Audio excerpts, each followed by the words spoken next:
warahmatullahi wabarakatuh. Sahabat semua, jumpa lagi dengan saya Muhammad Isnaini alias Ustadz Digital, memastikan konten-konten kebaikan dan kebenaran kita harus digitalisasikan karena itu bagian daripada dakwah.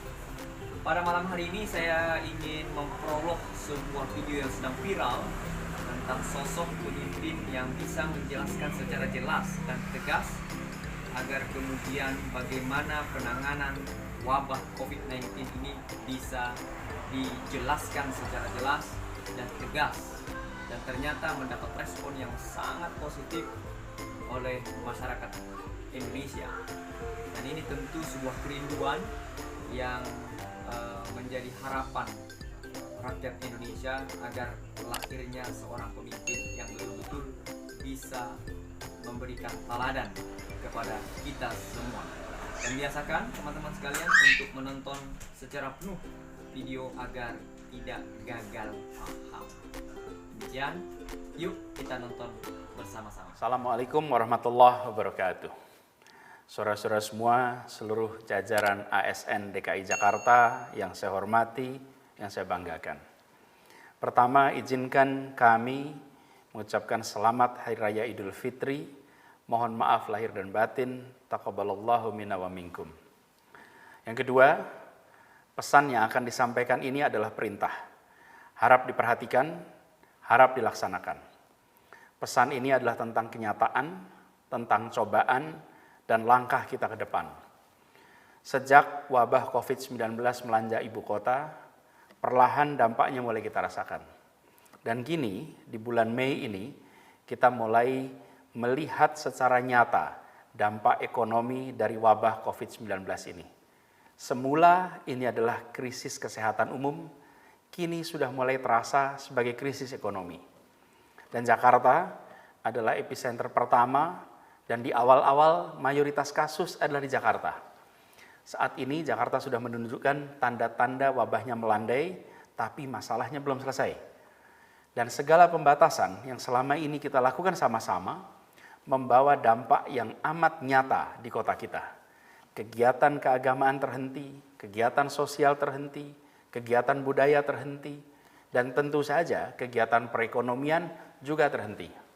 Pasar terganggu, perdagangan terganggu, perindustrian terganggu, kegiatan perekonomian informal juga banyak yang terhenti.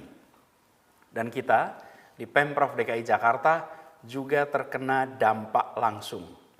Pendapatan pajak turun dari 50,17 triliun menjadi 22,5 triliun, tinggal 45%. Anggaran kita turun dari 87,9 menjadi 47,2 triliun, tinggal 53%. Belum pernah di dalam sejarah Pemprov DKI Jakarta kita mengalami penurunan pendapatan sebesar ini, yaitu lebih dari 40 triliun. Konsekuensinya, keputusan relokasi anggaran harus diambil, tidak ada pilihan. Dalam kondisi pendapatan yang berkurang separuh, maka kita harus melakukan relokasi, kita harus melakukan pengurangan anggaran. Di berbagai sektor, belanja langsung, belanja tidak langsung, semua mengalami pemangkasan dan pemangkasannya drastis. Di balik pemangkasan itu semua, program-program yang terkait dengan bantuan rakyat prasejahtera dipertahankan. Anggaran sebesar 4,8 triliun untuk rakyat prasejahtera tidak diubah. Biaya menangani bencana yang semula hanya 188 miliar, sekarang menjadi 5 triliun. Ini adalah untuk penanganan kesehatan, dampak sosial ekonomi, bantuan-bantuan sosial yang terkait dengan COVID. Tapi semua tenaga kerja yang mengabdi untuk Pemprov DKI, termasuk 120.000 tenaga PJLP, kontraknya tidak dihentikan. Pemprov tetap menjaga perannya sebagai pemberi lapangan kerja bagi rakyat di Jakarta. Relokasi juga terjadi pada belanja pegawai. Anggaran belanja pegawai berkurang sebesar 4,3 triliun, di mana TKD ASN Pemprov DKI besarannya 25% direlokasi untuk mengamankan anggaran bansos, dan 25% berikutnya ditunda pemberiannya karena dialihkan untuk darurat penanganan COVID-19. Gaji ASN tidak berubah, tetap sama. Dalam pembahasan saat itu, sempat ada usulan agar bansos seperti KJP, lalu bantuan-bantuan lain itu dipangkas 50%. Tujuannya agar TKD bagi semua ASN bisa dipertahankan. Nilai pemotongan bansos itu kira-kira 2 triliun, sama dengan 25% anggaran TKD. Tapi saya perlu tegaskan bahwa mereka yang prasejahtera itu, yang jumlahnya 1,2 juta orang yang menerima bansos kita, adalah orang-orang yang saat ini mengalami kesulitan ekonomi. Pilihannya adalah uang rakyat sebesar 2 triliun itu diterima oleh 63.000 ASN atau diterima oleh 1,2 juta rakyat prasejahtera di Jakarta. Kita pilih untuk memberikan 2 triliun itu bagi rakyat prasejahtera di Jakarta. Dan tahun ini tidak ada lagi pembangunan baru, tidak ada lagi belanja modal kecuali terkait penanggulangan banjir. Dan tidak ada belanja yang tidak prioritas. Pemangkasan dilakukan di semua sektor. Semua difokuskan pada penanganan COVID-19, dampak turunannya, dan saya garis bawahi ini, semua usaha untuk mengembalikan kesejahteraan rakyat Jakarta. Saudara-saudara, para ASN Pemprov DKI Jakarta yang saya hormati, yang saya banggakan. Saya ingin ingatkan pada kita semua, bahwa kita adalah penyelenggara negara. Tugas kita adalah melindungi rakyat. Keselamatan rakyat adalah prioritas nomor 1. Dalam kondisi apapun, sikap kita harus jelas. Menomorsatukan rakyat daripada diri sendiri. Apalagi dalam kondisi penuh cobaan seperti sekarang ini. Saya perintahkan kepada semua ASN di Pemprov DKI Jakarta untuk bersikap sebagai penyelenggara negara yang kesatria, yang tangguh, yang tabah, yang tak lunglai menghadapi cobaan. Kita berada di garis terdepan. Kita harus beri contoh sikap tangguh. Perhatikan ini semua. Jangan ada yang lemah, lembek, mudah mengeluh menghadapi situasi seperti ini. Kita memang kena dampak. Tapi lihatlah rakyat Jakarta, lihat rakyat Indonesia, lihat rakyat di berbagai belahan dunia. Di kota kita ini, ratusan saudara sebangsa kehilangan nyawanya akibat COVID-19. Ratusan kolega kita, para tenaga medis terpapar COVID, sebagian meninggal. Ribuan dimakamkan dengan prosedur COVID. Ribuan keluarga di Jakarta ini kehilangan kerabatnya dan mereka tidak bisa mengantarkan ke pemakaman orang-orang tercinta itu. Ribuan orang kehilangan pendapatan secara total, ada yang kehilangan pekerjaan, dan tidak sedikit yang usahanya berhenti sama sekali. Jadi, bukan hanya kita di Pemprov yang terdampak, semua terdampak. Tapi harus kita ingat bahwa semua yang terdampak itu, mereka bukanlah penyelenggara negara. Berbeda dengan kita.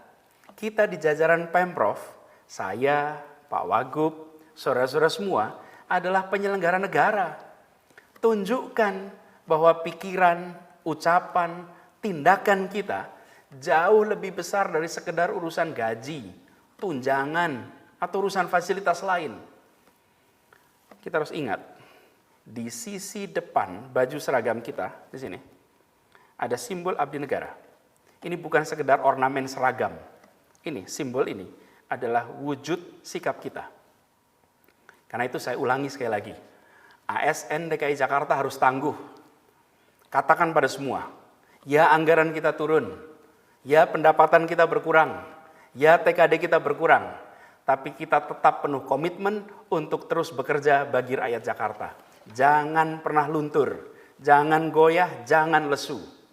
Tunjukkan di depan keluarga, di depan kolega, di depan warga semua.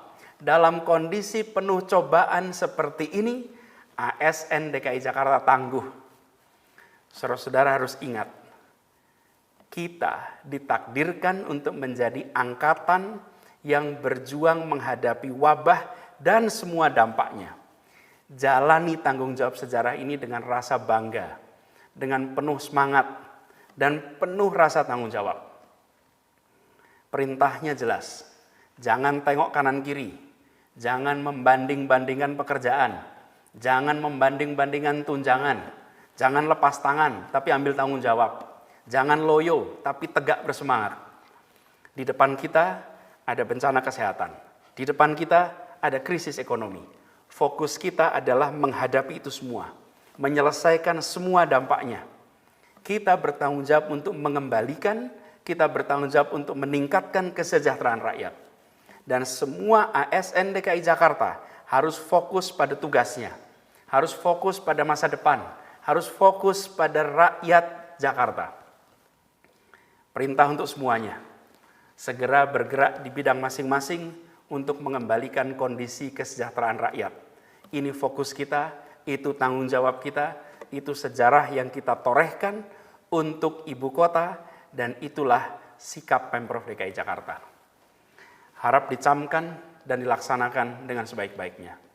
Semoga Allah Subhanahu wa Ta'ala terus menunjukkan jalan-jalan terbaik yang memudahkan kita, memudahkan rakyat Jakarta dan seluruh bangsa Indonesia untuk kembali berkarya meraih keadilan dan kesejahteraan.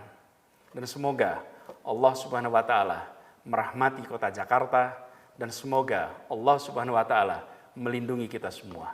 Assalamualaikum warahmatullahi wabarakatuh.